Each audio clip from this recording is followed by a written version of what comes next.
आसमान नाज़रीन प्रोग्राम आज की बात के साथ मैं हूं इम्तियाज मीर। लाहौर जलसा मुल्की सियासत में क्या असर हो सकता है? जिस तरह पीडीएम का लाहौर जलसा हो रहा है, क्या एक बड़ा बहरान ला सकता है? शेख रशीद अहमद साहब की क्या कारकर्दगी थी जब रेलवे के वजीर थे, अब उनको कलबदान मिला है वजीर दाखिला का। हुकूमत और अपोजिशन आमने सामने है, एक बड़ा खतरनाक तसादुम हो सकता है मुल्क के अंदर। ये जो कहते थे हम कंटेनर देंगे, आज वो इजाजत नहीं दे रहे। बाजोड़ के अंदर एक बड़ा कन्वेंशन हुआ है, कोई एसओपीज को फॉलो नहीं किया गया। यहां जलसा करने की इजाजत नहीं होगी। इस्तीफाओं की सियासत, फायदा किसको होगा, नुकसान किसको है? क्या पीडीएम की कयादत संजीदा है कि इस्तीफा दिया जाए, या ये सिर्फ प्रेशर डाला जा रहा है? मुल्क के अंदर महंगाई, बेरोजगारी इंतहा को है और अपोजिशन जरूर उनके ऊपर प्रेशर डालने में कामयाब गई। इसी के ऊपर अपने स्टूडियो में दावत दी मोहतरम जनाब मुजफ्फर शुजरा साहब। एमएनए भी रह चुके हैं, एमपीए भी रह चुके हैं, मिनिस्टर भी रह चुके हैं, लेकिन वो पीपल्स पार्टी का दौर था। आज पीटीआई के रहनुमा हैं। सर मैं आपको वेलकम करता हूं। सीनियर सियासतदान भी हैं और उसी के साथ मोहतरम जनाब बैरिस्टर अली ताहिर तज्जिया निगार है, एकेडमिक हैं, लीगल माइंड है। सर मैं आपको वेलकम करता हूं। हाई साहब, एक तरफ तो आप खुद जलसे सब चीजें कर रहे हैं, दूसरी तरफ अपोजिशन के लिए सब दरवाजे बंद हैं, वो नहीं करेंगे, उनकी वजह से कोरोना फैलेगा। सर हमने तो सबको कहा हुआ है कि भाई आप न करें, क्योंकि कोरोना ऐसी वबा है जो किसी भी वक्त फैल सकती है और फैल रही है। पहले अल्हम्दुलिल्लाह से ख़त्म हो गई थी, अभी ज़्यादा हो रही है। हमने तो रिक्वेस्ट की है कि भाई आप जल्द से 3 महीने के बाद करें, 6 महीने के बाद करें, कोई बात नहीं। हम भी यही हैं और पाकिस्तान भी यही रहेंगे अल्हम्दुलिल्लाह से, और आप लोग भी यही हैं। तो 3 महीने का मौखर कर दें, 3 महीने के बाद भले करें। लेकिन ये बज़िद हैं कि हम जलसे भी करेंगे, और पहले कहते थे इमरान खान को बाहर निकालेंगे, अब उससे हट के कहते हैं कि नहीं हम ये करेंगे वो करेंगे।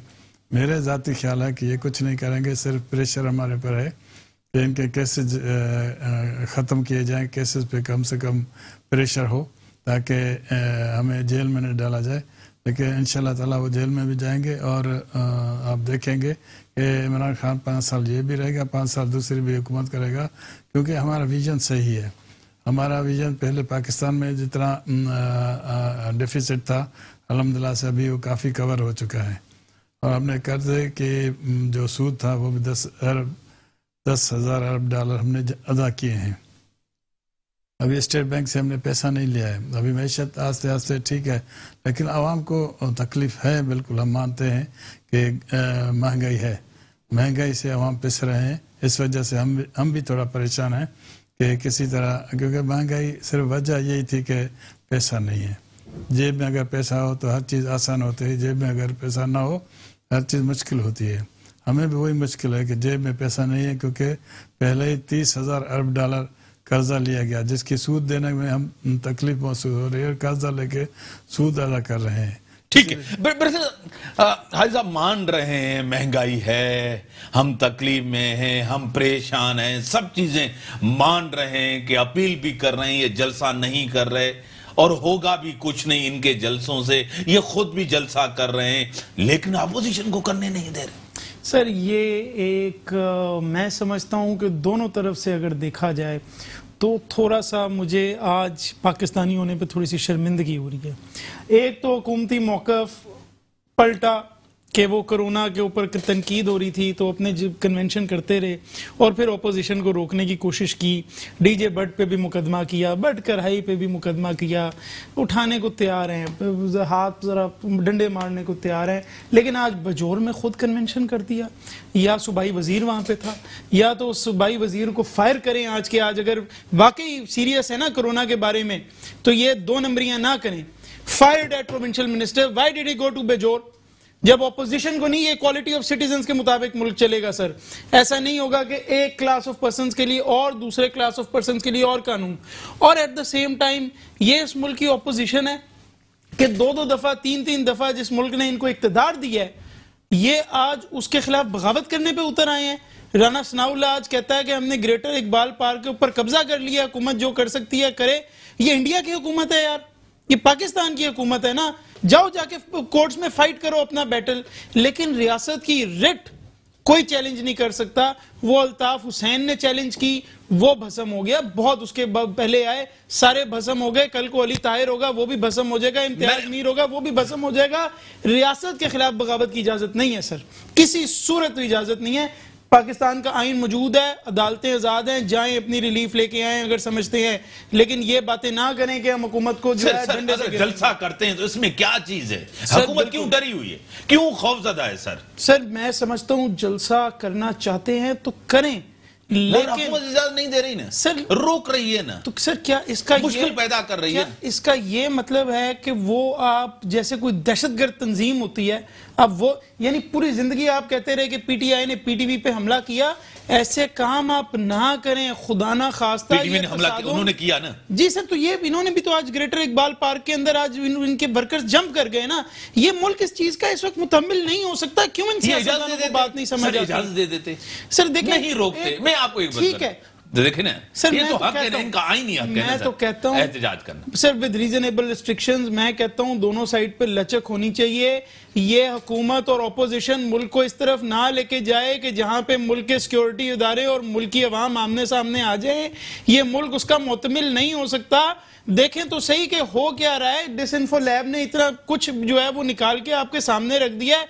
पाकिस्तान के खिलाफ हर तरफ से साजिश हो रही है।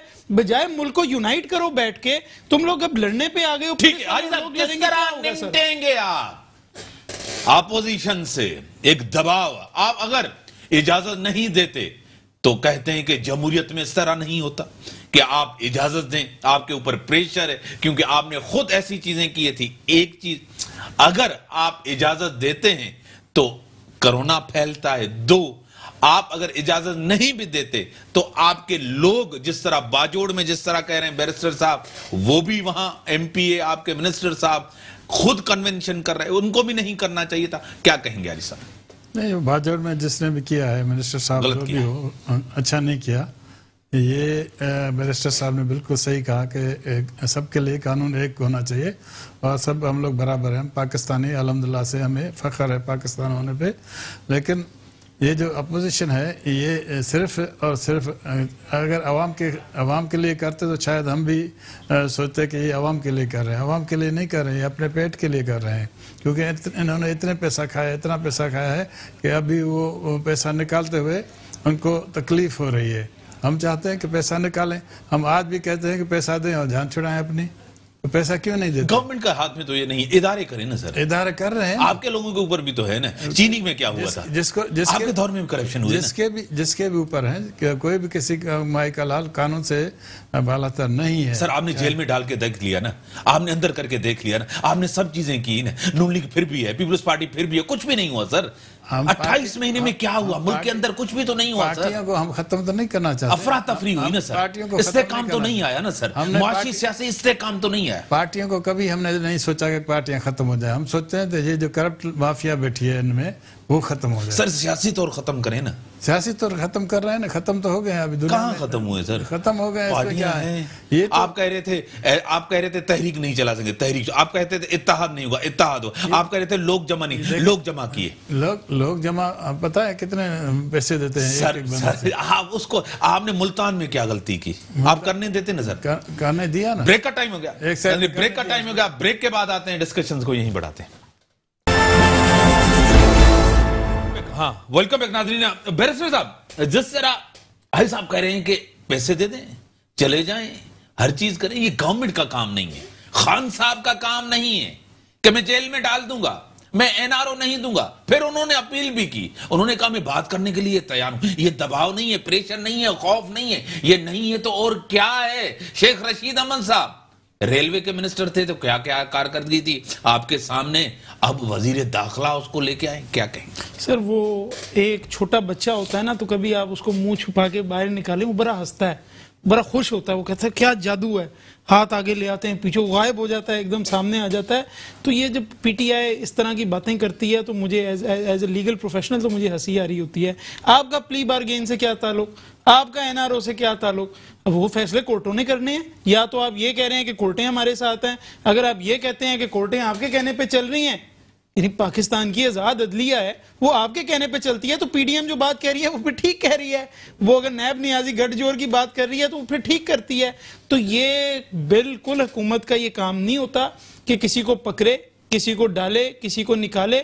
हाँ, एंटी करप्शन मेजर्स हुकूमत ले सकती है, उनके उसके पास पावर्स होती हैं, लेकिन इस हुकूमत को मैं कैटेगोरिकली सर आपको कह रहा हूं, 2.5 साल से जब से ये हुकूमत आई है इसने 1 रुपया नहीं रिकवर किया। बल्कि जो मलिक रियाज के ऊपर यूके वालों ने, इन्होंने नहीं पकड़ा, यूके वालों ने पकड़ के इनको दिया, वो सुप्रीम कोर्ट के फाइन की तरफ जमा करा दिया। आज तक उसकी डिटेल्स नहीं मिल रही कि वो मलिक रियाज की जो फ्रीज की है यूके ने, वो पैसा गया किधर, कहां से आया। कहते हैं कॉन्फिडेंशियल एग्रीमेंट कर लिया। तो अगर यही कॉन्फिडेंशियल एग्रीमेंट नवाज शरीफ कर लेता तो वो गंदा है, यानी वो करे तो मुजरा, आप करें तो डिस्को। उन्होंने एमनेस्टी स्कीम दी तो वो मुजरा था, आपने एमनेस्टी स्कीम दी तो वो डिस्को है। ये सर कुछ बात समझ में इन लोगों के नहीं आती कि जहां पे जो मेजर्स ले सकते हैं वो लेने को तैयार नहीं है, और जिनमें इनका कोई ताल्लुक ही नहीं है। नैब के आईओस ये लगाते हैं, हुकूमत लगाती है, ये नहीं लगाती। प्रोसिक्यूटर जनरल हुकूमत लगाती है, ये नहीं लगाती। रेफरेंस दायर करना है या नहीं करना हुकूमत फैसला करती है, ये नहीं करते। प्ली बार्गेन एक्सेप्ट करनी है या नहीं करनी हुकूमत फैसला करती है, नहीं करती। प्रॉपर्टी फ्रीज करनी है या नहीं करनी है हुकूमत फैसला करती है, नहीं करती। बेल देनी है या नहीं देनी है हुकूमत फैसला करती है, नहीं करती। तो ये किस चीज के ऊपर ये लोगों को पागल बना रहे हैं 2.5 साल से यार, और पागल बनाए जा रहे हैं। और मैं परेशान हूं इस कौम के ऊपर कि अभी भी आपको पीटीआई का सपोर्टर मिलता है। ठीक है, मेरे साथ टेलीफोन लाइन पे मोहतरम जनाब खियलदास कोहिस्तानी साहब, पीएमएलएन के एमएन है, बड़े वोकल हैं, खुल के बात करते हैं। मैं आपको वेलकम करता हूं अपने शो में। सर जी मुझे बताएं कि आपके लिए, आप क्योंकि मेजबान हैं, जलसा हो रहा है लाहौर के अंदर और हुकूमत कह रही है कि हम तो परेशान नहीं है, हम तो इनको जलसा करें, लेकिन दूसरी तरफ ना आपको इजाजत है, रोका जा रहा है, टोका जा रहा है। क्या होने जा रहा है? एक तसादुम का खतरा भी है, क्या कहेंगे? इम्तियाज साहब बड़ी मेहरबानी, आपने बिल्कुल ठीक कहा। एक तरफ रोका जा रहा है, दूसरा तरफ कह रहे हैं कि हमने रुकावट नहीं। पहली बात तो उन्होंने इजाजत नहीं दी। हाँ। दूसरी के साउंड कुर्सी वाले जो भी है उनको अरेस्ट करना, उनको मतलब इजाजत नहीं देना ये। मगर हमने तमाम रुकावटें गवर्नमेंट की तोड़ दी है, और हमारे जो कारकुन है इस वक्त हजारों की तादाद में इस वक्त भी मीनार पाकिस्तान पे मौजूद है। मैं खुद वहाँ 1 घंटा पहले मौजूद था। तो मैं समझता हूँ जो जोश और खरोश था, हुकूमत में इतनी हिम्मत है तो रोक के दिखाएं हमें जलसे करने से। तो मैं समझता हूँ अब पाकिस्तान का जो लाहौर की अवाम, पाकिस्तान की अवाम जाग चुकी है। अब वो इमरान खान से जान छुड़ाना चाहते हैं किसी भी सूरत, हर सूरत में कल एक शानदार और तारीखी जलसा होगा। सर एक तरफ तो आप कह रहे हैं कि हमें रोक के दिखाएं, दूसरी तरफ कैसे सब कुछ, और जिस तरह शेख रशीद अहमद साहब ने कहा और जिस तरह दूसरे वुज़रा भी करे, गवर्नमेंट भी करे, थ्रेड्स भी हैं इस जलसे को, इसके ऊपर क्या कहेंगे? देखिए थ्रेड इनको तब याद आते हैं जिस दिन पीडीएम का जलसा होता है। कोयटा में भी उसी दिन थ्रेड था, फिर पेशावर में का थ्रेड था। तो अगर थ्रेड है, ये हुकूमत का काम है सिक्योरिटी देना, सिक्योर करना। तो मैं समझता हूँ कि जो बात आप कह रहे हैं ना कि रोकने की, मैं ये कह रहा हूँ कि इन्होंने पूरी कोशिश की, इन्होंने पूरा जबर किया, पूरी इन्होंने मशीनरी इस्तेमाल की हुई टेक्निकल अंदाज से कि किसी सूरत में जलसा ना हो। मगर हम इसलिए इनको कह रहे हैं कि आज लोग वहां पे मौजूद है, क्योंकि हमने मुल्तान में भी इन्होंने इसी तरह किया था, और हमें जलसागाह में इन्होंने रात को मतलब एक पुलिस गर्दी की और जलसा करने नहीं दिया हमें, तो पूरा मुल्तान जलसा बन गया। मगर आज मैं आपको बताऊं इम्तियाज मीर साहब, मीनार पाकिस्तान में कल जमहूरियत के लिए एक नया संग मील रखा जा रहा है, और सिविल बालादस्ती की जो तहरीक है और ये कामयाब जलसा होगा। मैं आपको बड़े एतमाद जो मैंने जो जज्बा देखा है कारकुनों में, तो वो मुझे जो नजर आ रहा है। सर टेलीफोन लाइन पर है हाजी साहब, हाजी मुजफ्फर शुजा साहब मेरे साथ है स्टूडियो में। सर जिस तरह मरियम नवाज ने कहा ये कश्ती गर्क होने जा रही है, गवर्नमेंट की कश्ती, गवर्नमेंट जाने वाली है, इस जलसे से क्या कहेंगे? गवर्नमेंट तो नहीं जाएगी सही, कमजोर तो होगी, कुछ भी नहीं होगा, ये जलसा हो जाएगा। मेरा तो ख्याल ये था कि अगर मेरे बस में होता तो मैं इसको मुल्तान में भी जलसा करने देता, लाहौर में भी करने देता। सियासी बात की आपने, ठीक है, इनको करने देते, क्या फर्क पड़ता है, एक जलसा हो जाता, क्या कोई फर्क नहीं। ये गलती कर रही है गवर्नमेंट? गलती नहीं, बस हमने कोशिश की है कि कोरोना का किसी तरह कम से कम फैलाव हो, उसकी वजह से हुआ, गलती नहीं है। लेकिन मेरे अगर बस में होता मैं इनको करने देते। ब्रेक का टाइम हो गया, बड़ी मेहरबानी खियलदास कोहिस्तानी साहब, ब्रेक का टाइम होगा, ब्रेक के बाद आते हैं, डिस्कशंस को यहीं बढ़ाते हैं। Welcome back. ठीक है, अपोजिशन जितना इनके ऊपर तनकीद कर रही है अपनी जगह, लेकिन 28 माह आपके सामने है गवर्नमेंट के, कोई कारकर्दगी अवाम के लिए, कोई अवाम का भला, कोई अवाम के लिए बेहतरी। चलो इन्होंने जो कमिटमेंट्स की थी कि हम आते ही गवर्नमेंट में ये चीजें करेंगे, चलो इन्होंने अपने मंशूर के ऊपर कोई अमल किया हो, कहीं आपको लगा हुआ कि यहां इन्होंने बेहतरी की हो? 28 में इनका एक बड़ा अरसा है, आपको क्या लगता है? सर अगर आप मुझे कहें कि 0 और 10 के बीच में आप इस हुकूमत की कारकर्दगी के ऊपर इसको रेट करें तो मैं इसको -10 दूंगा, हालांकि वो ऑप्शन ही नहीं है। Sir there is no doubt, कोई इस बात में शक व शुबा ही नहीं है, कोई दो राय नहीं है। किसी ऑब्जेक्टिव आदमी से पूछें जो पीटीआई के साथ मुंसलिक ना हो, तो ऑब्जेक्टिव आदमी से किसी से पूछें आप, तो वो आपको यही कहेगा कि खान साहब ने जो वादे किए थे हम तो उससे बड़े मायूस हैं। कराची के लोग ख़ास तौर पे, क्योंकि मैं कराची से ताल्लुक़ रखता हूँ, यहाँ से इलेक्ट करके भेजा पीटीआई को असेंबलियों में, ना पानी है ना बिजली है। अब तो गैस आती थी नवाज शरीफ के दौर में, गैस आना भी बंद हो गई है, सड़कें टूट रही हैं, इंफ्रास्ट्रक्चर बन नहीं रहा, कोई जो है किसी किस्म का डिसिप्लिन, लॉ एंड ऑर्डर खराब हो रहा है। रोज कोई ना कोई दोस्त का फोन आता है, पता लगता है क्या हुआ जी, गन लेके आए, डकैती करके चले गए। जो आपके नफीस और सर 162 अरब रुपए का ऐलान, अब 1100 अरब रुपए से। सर वो पीएसडीपी के बगैर आ ही नहीं सकता। पागल बनाने वाली बातें हैं ना सर। जब तक पीएसडीपी में पास नहीं होगा, कोई वजीर आजम के जेब में थोड़ी है यार ये ले पैसे ले, ये जाके यहाँ पुल बना दे। वो कोई खानदानी बिजनेस थोड़ी चल रहा है, हुकूमत चल रही है, उसका एक तरीका कार है। वो पैसे कहाँ से आने हैं, कभी कहते हैं आधे सिंध हुकूमत देंगे, कभी कहते हैं आधे, वो जिसने सेक्रेटरी ने ब्रीफिंग दी वजीर आजम आके ऐलान कर जाते हैं। यार उसको कम से कम बात को समझ तो लें, देख तो लें कि बात चल क्या रही है। आप बताएं ना कौन से प्रोजेक्ट्स के लिए आपने कितना कितना कितना कराची की हेल्थ के लिए आपने फेडरल हुकूमत ने कितना कंट्रीब्यूट करने का सोचा है, एजुकेशन के लिए कितना सोचा है, इंफ्रास्ट्रक्चर के लिए कितना सोचा है। तो वजीर आजम शायद ये बता ही नहीं सकें कि कराची का बजट है कितना। और मैं आपको बताऊं कि जो इंफ्रास्ट्रक्चर की मीटिंग्स हो रही है उनके अंदर डीजी आईएसआई साहब बैठ रहे हैं और कोर कमांडर कराची साहब बैठ रहे हैं। तो मेरा ख्याल है ये जो फंड्स के ऐलान है ये भी कोई सिविलियन साइड से नहीं, शायद कोई आप बेहतर समझते हैं। सर हाजी साहब, सिंध को खान साहब क्यों नजरअंदाज कर, सिंध के बड़े शहर कराची को क्यों नजरअंदाज कर रहे हैं? 162 अरब पता नहीं कहां, 1100 अरब आपके सामने, खान साहब क्यों नहीं, वजीर आजम, इस मुल्क के वजीर आजम क्यों नजरअंदाज करें? अगर 28 महीने में कारकर्दगी नहीं होगी तो गैर मकबूल। एक अपोजिशन नून लीग आप कह रहे थे पॉपुलर नहीं है, करप्शन की, चोरी की, पैसे खा के गए, पैसे खा के बाहर चले गए, अब वो पॉपुलर हो रहे हैं, अवाम उनकी तरफ देख रहे हैं, वो दौर याद कर रहे हैं, जरदारी साहब का दौर, नवाज शरीफ का दौर, वो हालात अच्छे थी, वो गवर्नमेंट अच्छी थी, वो दौर याद कर रहे हैं। वो तो अच्छे थे इन लोगों से, क्योंकि आम बंदे को आज अंडा जो गरीब खाता था उस टाइम, आज जो खा रहा है गरीब, उसको अयाशी में ले, कहते हैं ये अयाशी है आज के दौर में, अंडा खाना जो 20 रुपए तक पहुंच गया है एक अंडा। सर क्या कहेंगे? ये आपकी बात दुरुस्त है कि महंगाई, मैंने अर्ज किया महंगाई बहुत है। क्यों कंट्रोल नहीं हो रहा? ये कंट्रोल इसलिए नहीं हो रहा कि पैसा नहीं है गवर्नमेंट के पास, इतना पैसा नहीं है कि। उनके पास कैसे होता था कंट्रोल करते? वो तो पैसा लेते थे उधार, वो ये भी लेके आते थे।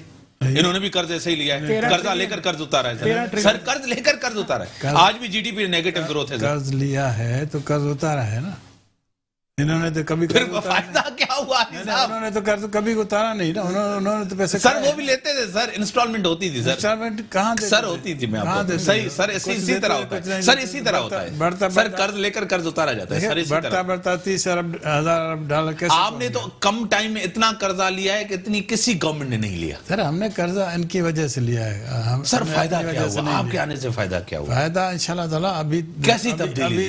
अभी आप देखेंगे ये सुनामी तो वाकई सुनामी आवाम के लिए सर, आपको छोड़े, बैरिस्टर साहब को छोड़े, मुझे छोड़े, एक आम आदमी जो 400-500 रुपए कमाता उसका गुजारा कैसे? मिडिल क्लास भी परेशान, मिडिल क्लास तो है, एक आम आदमी छोड़े सर। 2021 जो है ना इंशाल्लाह ताला बहुत अच्छा होगा। 2021 जो है आप देखेंगे इसमें, यानी 28 महीने में कुछ नहीं हुआ, आप कह रहे हैं कि अगले 22 महीने वो जो होंगे अवाम के लिए वो बेहतर होंगे। अगर हाजी साहब एक मैं आपको बता, अगर वो 22 महीने अच्छे नहीं हुए, ऐसे ही हालात रहे, तो पीटीआई का मुस्तकबिल कैसा होगा? जाहिर है मुस्तकबिल तो फिर डार्क होगा ना, डार्क होगा। क्या कहेंगे सर? सर मैं तो उससे मैं ज्यादा क्या बात कहूं कि 13 ट्रिलियन के कर्जे पाकिस्तान तहरीके इंसाफ ने इस मुल्क के ऊपर चढ़ा दिया है सरप्लस के अंदर। जो फाइनेंस मिनिस्ट्री की अपनी जो रिपोर्ट है, जो डेप्ट कमीशन एक पूरा बनाया हुआ है, फाइनेंस मिनिस्ट्री का विंग है, उसकी रिपोर्ट के मुताबिक 13 ट्रिलियन इन्होंने चढ़ा दिया मुल्क के ऊपर। और फिर सर जिस तरह से वादे करते थे कि 200 अरब डॉलर, वो 200 अरब डॉलर, 100 अरब डॉलर मुंह पे मारेंगे, 100 अरब डॉलर आप पे लगाएंगे, वो कहाँ है 200 अरब डॉलर? यहाँ पे तो जो मलिक रियाज के पैसे आए, मैं बार बार कह रहा हूँ कॉन्फिडेंशियलिटी, यानी कि ये हुकूमत जो है वो करप्शन के पैसे पे कॉन्फिडेंशियलिटी एग्रीमेंट कर रही है सर। अगर ये सूरत हाल है जो हाजी साहब भी कह रहे हैं कि डाक होगी सूरत हाल, अगर ये करें, महंगाई भी है हाजी साहब, महंगाई की वजह से, ठीक है, गवर्नमेंट की वजह से नहीं, ठीक है, महंगाई की शायद उससे ज्यादा लॉ एंड ऑर्डर, जिन लोगों को आप कहते हैं नफीस और शरीफ लोग, जो सेंट्रल में बैठ के कहते हैं किसी को घुसने नहीं देंगे। सर मैं कहता ये महंगाई भी है, सब कुछ भी, हालात भी अच्छे नहीं, बेहतर नहीं, फिर तो लोग इनके जलसों में अपनी मर्जी से आ रहे हैं ना सर, पॉपुलर हो रही है ना अपोजिशन, लोग इनकी तरफ देख रहे हैं ना, लोग तंग। सर मैं इसका जवाब है, लोग तंग हो रहे हैं। सर मैं इसका एक बड़ा सिंपल लीगल जवाब है, मैं लीगल जवाब दूंगा। कानून को सर सरबुलंद रखना है। मैं अगर अभी पॉर्न फिल्म लगा दूंगा ना किसी चौक चौराहे पे, हो सकता है 5000 बंदा वहां पे इकट्ठा हो जाए। इसका ये मतलब नहीं है, इसका ये मतलब नहीं है कि मुझे इजाजत मिल जाएगी। अगर कानून में इस वक्त पाबंदी है, किस चीज की पाबंदी? सर लोगों के जमा होने के ऊपर। गवर्नमेंट क्यों कर रही है सर? गलत कर रही है, पकड़े उसके ऊपर केसेस क्यों नहीं हो रहे? मैं बिल्कुल, आपको पता है, आई नेवर सपोर्ट देम, होने चाहिए केसेस, क्यों नहीं हो रहे? जो कानून को ब्रीच करेगा, सर ये तो गलत है ना, गवर्नमेंट करे तो सही नहीं, गवर्नमेंट करे तो हिलाल, बिल्कुल अपोजिशन करे तो हराम, बिल्कुल सही। ये किस तरह? बिल्कुल सही नहीं, सही है, क्यों सही सर? बिल्कुल सही नहीं। मैं कहता हूं जो इस रियासत से टकराएगा कानून तोड़ेगा, ये नहीं टकराएगा, ये नहीं टकरा रहे हैं सर, बिल्कुल इनको सजा मिलनी चाहिए। सर अगर अपोजिशन कर रही है तो उसके ऊपर ये उनको गद्दार भी कह रहे हैं, एक। दूसरा, अभी आपने कहा कुछ दिन पहले इमरान खान ने कहा, एडिटर्स के साथ मुलाकात हुई, उन्होंने कहा इनको फॉरेन फंडिंग हो रही है। गलत बात की, नहीं उन्होंने गलत की ना 100%। जब इन्होंने 126 दिन का धरना दिया, सर मैं क्या तो उसको फॉरेन फंडिंग थी? बार सर मैं तो कहता हूँ इस मुल्क का सियासतदान इस मुल्क को हमेशा लेके डूबा है, इतना इमेच्योर है। नहीं सर, वही लेके जमहूरियत होनी चाहिए, सिस्टम होना चाहिए। सर क्या कहाँ है सियासी इस्तेकाम? अभी आपके मेहमान आए सर, ऑनरेबल मेहमान आए, उन्होंने क्या कहा, हम हुकूमत से टकरा जाएंगे, गिरा देंगे। हुकूमत भी वही बातें करती है। ये सियासतदान ही इस मुल्क को चलाएं, पार्लियामेंट होनी चाहिए, जमहूरियत होनी चाहिए। क्या पहले वाला तबका सियासतदानों का और था, फिर अभी जो तबका आया, बिजनेसमैन जो आए, जिसमें नवाज शरीफ और भी साथी हैं, वो आए हैं, तो उनका ख्याल दूसरी तरफ है। तो इस तरह के सियासतदान तो माशाल्लाह पहले बहुत अच्छा हुआ करते थे, अपना हमेशा गिरेबान साफ रखते थे। अभी तो सियासतदान कोई, मेरे ख्याल में कोई ऐसा सियासतदान नहीं है जिसका गिरेबान साफ हो। उन्होंने खुद को खुद गंदा किया है। पीटीआई में भी ऐसे ही लोग हैं, सब सियासतदान, सबकी बात कर रहा हूँ। वैसे पीटीआई की क्या मजबूरी है हाजी साहब? चलो उनकी मजबूरी है, पीटीआई को ऐसे अच्छे लोग नहीं मिले जिसको मिनिस्टर बनाए। पीटीआई को अच्छे लोग मिले हैं, क्यों नहीं मिनिस्टर बना रहे? मजबूरी क्या है? कंप्रोमाइज क्यों कर रहे हैं? आस्ते आस्ते सब चीजें एकदम तो सही नहीं होती ना सर। मैं आपको देखिए हाजी साहब, आप अच्छी बात करते हैं, आप सच्ची बात करते हैं, ईमानदारी से बात, क्योंकि आप खुद ईमानदार आदमी। जो भी टीम है ये नून लीग की और पीपल्स पार्टी की टीम है। उस दौर में भी ये वजीर थे। अगर आप जिस तरह कह रहे हैं कि वो करप्ट हैं, आप कहते हैं, यानी आपसे मुराद पीटीआई कहती है वो करप्ट थे, वो नाकाम थे, वो नाअहल थे, वो जो लोग यहां आए तो वो यहां ईमानदार अहल कैसे हुए? वो भी हम निकालेंगे, उनको सबको निकालेंगे। अगर देखा कुछ टाइम तो मिले ना, दूसरों को 10-10, 20-20 साल। मुझे आप बताएं, फिरदौस आशिक अवान अहल है, बेहतर है, बेहतर कारकर्दगी है, आपके पास है, इनसे मुल्क में बेहतरी आ सकती है, बेहतर गवर्नेंस। तो काम कर रही है अभी तो फिरदौस आशिक काम कर रही है, आपके पास है तभी यह काम कर रही है। नहीं, हमारे पास की बात नहीं, अभी अच्छी तरह से काम कर रही है इस वजह से। लेकिन हमेशा सियासतदानों को नीट एंड क्लीन रहना चाहिए और अच्छा काम करना चाहिए मुल्क के लिए, क्योंकि मुल्क ने इसको इतनी इज्जत दी है।